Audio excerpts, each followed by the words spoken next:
रात के 11:30 बज रहे थे। रिंकी जो अस्पताल में नर्स थी वो नाइट ड्यूटी पर थी। वो पहली बार नाइट ड्यूटी कर रही थी। अभी पिछले महीने ही उसने अस्पताल ज्वाइन किया है। रिंकी को बीमारों की सेवा करने का बहुत शौक था, इसलिए उसने बचपन में ही तय कर लिया था कि वो बड़ी होकर नर्स बनेगी। रिंकी अपने स्टाफ रूम में बैठी कुछ और नर्सों के साथ फाइलें देख रही थी कि किस पेशेंट को कब दवा देनी है। बेड नंबर 109, 114, 127 और ये 132 इन्हें देनी है दवा। और ये बेड नंबर 137, अगर इसकी स्लाइन खत्म हो गई है तो दूसरी स्लाइन लगानी है। रिंकी ने सबकी दवा ली और बेड नंबर पर जाकर पेशेंट को दी।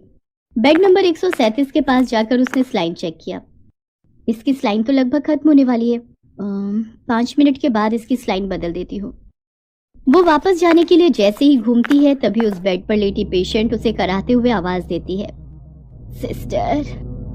रिंकी तुरंत उसकी तरफ मुड़ती है तो वो पेशेंट उसे इशारे से अपने पास बुलाती है। रिंकी उसके पास जाती है। क्या हुआ, कोई दिक्कत है क्या? दिक्कत? हाँ दिक्कत है, दिक्कत तू है। ये कहकर वो पेशेंट अपने बिस्तर से उठती है और उसके हाथ में जो स्लाइन लगा था वो उसे खुद से खींच लेती है। खून की तेज धार उसके हाथ से निकलने लगती है। ये देखकर रिंकी के चेहरे पर हवाइयां उड़ने लगती हैं। अरे ये क्या कर रही हैं आप? रिंकी उसके पास जाकर उसकी मदद की कोशिश करती है, लेकिन वो पेशेंट उसे जोर का धक्का मारकर नीचे गिरा देती है। मुझे रोकेगी तू? मुझे जान से मार दूंगी मैं। उसके बाद वो पेशेंट रिंकी को अपनी गोद में उठा लेती है और उसे अपने बेड पर लेटा देती है और स्लाइन के पाइप से उसके हाथ बेड में बांधने लगती है। अरे पागल तो नहीं हो गई हैं आप? छोड़िए, छोड़िए मुझे, बचाओ, बचाओ। यहाँ कोई किसी को नहीं बचाता है। तुझे भी कोई नहीं बचाएगा। उसके बाद वो लेडी पेशेंट रिंकी को बेड पर बांध देती है और उसके हाथों में जबरदस्ती स्लाइन लगाने की कोशिश करती है। सिस्टर, सिस्टर बचाओ मुझे, अरे कोई तो बचाओ मुझे। मैंने कहा ना, तुझे कोई नहीं बचाएगा। वो लेडी पेशेंट बहुत ही बेरहमी से उसके हाथ में स्लाइन की सुई चुभ होती है। सुई चुभोने से हाथ से खून निकलता है। वो लेडी पेशेंट निकलते खून को चाटने लगती है। बहुत ही स्वादिष्ट है तेरा खून। रिंकी दर्द से कराती है, लेकिन वो लेडी पेशेंट उसकी चीख की परवाह नहीं करती और फिर से स्लाइन की सुई उसके हाथ में चुभ होती है। रिंकी का दर्द बर्दाश्त से बाहर हो रहा था। अचानक रिंकी देखती है कि वो लेडी पेशेंट धीरे धीरे एक चुड़ैल में बदलती जा रही है। खून चाहिए मुझे, मुझे खून पीना है। इतना कहकर वो चुड़ैल उसके सीने पर बैठ जाती है और अपने नुकीले दांत उसके गले में चुभो देती है। रिंकी किसी तरह उसकी पकड़ से अपने आप को आजाद करती है और तेजी से भागने लगती है। बचाओ, बचाओ, ये चुड़ैल मुझे मार डालेगी। रिंकी भागती हुई अस्पताल की लिफ्ट में चली जाती है। वो लिफ्ट के नंबरों को दबाकर उस फ्लोर से भागने की कोशिश करती है। तभी उस चुड़ैल का हाथ लिफ्ट के बीचों बीच आ जाता है। भागना चाहती है तू, लेकिन भाग नहीं पाएगी। ये कहकर वो रिंकी के बालों को पकड़कर खींचती है और उसकी गर्दन लिफ्ट के बीचों बीच लाती है और फिर लिफ्ट का बटन दबा देती है। लिफ्ट का दरवाजा बंद होता है। और अगले ही पल रिंकी की गर्दन कट कर जमीन पर आ गिरती है और वो चुड़ैल जोर जोर से हंसने लगती है।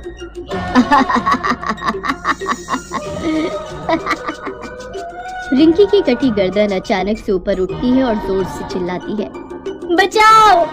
अगले ही पल रिंकी खुद को अस्पताल के स्टाफ रूम में पाती है। उसके साथ खड़ी नर्सें उसे घूर कर देख रही थी। उन्हीं नर्सों में से सुनीता उससे बोलती है, क्या हुआ रिंकी, तुम इतनी जोर से चीखी क्यों? रिंकी सुनीता की बातों का कोई जवाब नहीं देती है, बस उसे घूरती रहती है। उसकी सांसें बहुत तेज तेज चल रही थी। उसका पूरा चेहरा पसीने से भीग गया था। रिंकी, तुम्हारी तबीयत तो ठीक है ना? वो चुड़ैल, चुड़ैल कहाँ गई वो चुड़ैल? चुड़ैल? कौन सी चुड़ैल? अरे वही चुड़ैल, बेड नंबर 137 वाली पेशेंट जो चुड़ैल बन गई थी। रिंकी, ये सब तुम क्या बड़बड़ा रही हो? Bed number 137? अरे इस नंबर पर तो ना कोई पेशेंट है और ना ही इस नंबर का कोई बेड है। रिंकी सुनीता को लेकर फिर से उस बेड के पास जाती है, लेकिन वहाँ तो सच में 137 नंबर का ना तो कोई बेड था और ना ही उस पर कोई पेशेंट। रिंकी को समझ नहीं आ रहा था कि ये क्या है। अरे तुम्हें नींद आ गई होगी, पहली बार नाइट शिफ्ट कर रही हो ना, और नींद में ही तुमने सपना देखा होगा। सपना? नहीं, ये सपना नहीं था। रिंकी के साथ ऐसी घटनाओं का सिलसिला उस दिन के बाद शुरू हो गया। उसे समझ नहीं आ रहा था कि ये उसके साथ हो क्या रहा है। अस्पताल तो अस्पताल, अब तो घर में भी उसके साथ भूतिया घटनाएं होने लगी। एक रात, रिंकी, कौन है? रिंकी को आवाज तो आ रही थी, लेकिन वो आवाज उसे दे कौन रहा था ये उसे पता नहीं चल रहा था।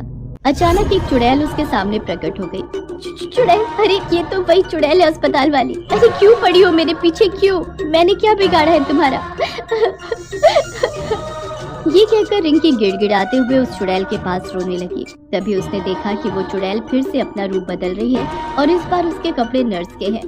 रिंकी, मुझे इंसाफ दिला दे इंसाफ, नहीं तो मैं तुम्हें तंग करती रहूंगी।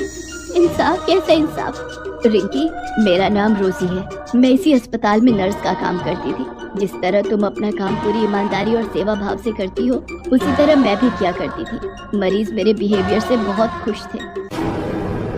लेकिन अस्पताल में काम करने वाले वार्ड बॉय दिनेश की बुरी नजर रोजी पर थी। वो कई बार उसका रास्ता रोकता और उसे परेशान करने की कोशिश करता।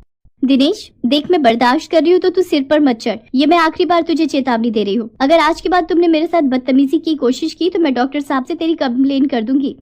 अरे नहीं, मेरी कंप्लेन मत करना, लेकिन क्या करूँ, तू है ही इतनी सुंदर कि मुझसे रहा ही नहीं जाता। तू फिर से शुरू हो गया? बताऊं तुझे? अरे माफ कर दे मुझे। दिनेश बहुत ही बदमाश किस्म का आदमी था। वो और भी नर्सों के साथ छेड़छाड़ किया करता था। कई बार नर्सों ने डॉक्टर साहब से उसकी शिकायत की, लेकिन हर बार वो डॉक्टर साहब के आगे अपने परिवार और छोटे बच्चों का हवाला देकर बच जाता। एक रात की बात है, रोजी नाइट ड्यूटी पर थी और हमेशा की तरह उसे देखकर दिनेश को बदमाशी सूझ रही थी। वो जब लिफ्ट में थी तो वो भागकर लिफ्ट में एंटर कर गया। रोजी मैम, आपने कभी बॉम्ब देखा है? बॉम्ब? क्या मतलब? अरे जिससे धमाका होता है। हाँ देखा है, लेकिन तुम्हें बॉम्ब की याद क्यों आ रही है? क्योंकि आपको देखकर मेरे अंदर धमाका होने लगता है। रुक, आज मैं तेरी सारी शिकायत डॉक्टर साहब से करती हूँ। इतने में लिफ्ट चौथे माले पर रुकी। डॉक्टर रंजीत, जो अस्पताल के मालिक थे, वो लिफ्ट के अंदर आए और जैसे ही वो अंदर आए, रोजी ने दिनेश की शिकायत उनसे की।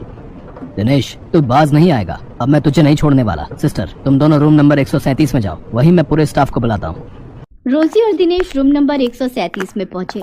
रोजी चाहती थी कि दिनेश को नौकरी से निकाल दिया जाए, लेकिन जब वे दोनों वहां पहुंचे तो दिनेश जोर जोर से हंसने लगा। देख रहे हैं सर इस बेशर्म को? उसे कहाँ देख रहा हूँ रोजी, तुम्हें देखने से फुर्सत मिले तब तो। ये कहकर डॉक्टर रंजीत ने रोजी का हाथ पकड़ लिया। यार कौन सी चक्की का आटा खाती हो तुम, गजब की खूबसूरत हो तुम। सर ये आप क्या कह रहे हैं? कुछ कह नहीं रहा, सुंदरता की तारीफ कर रहा हूँ। दिनेश चल अब निकल यहाँ से, एंजॉय करने दे मुझे, और फिर तो करना एंजॉय। डॉक्टर रंजीत एक नंबर का अय्याश और बदमाश डॉक्टर था।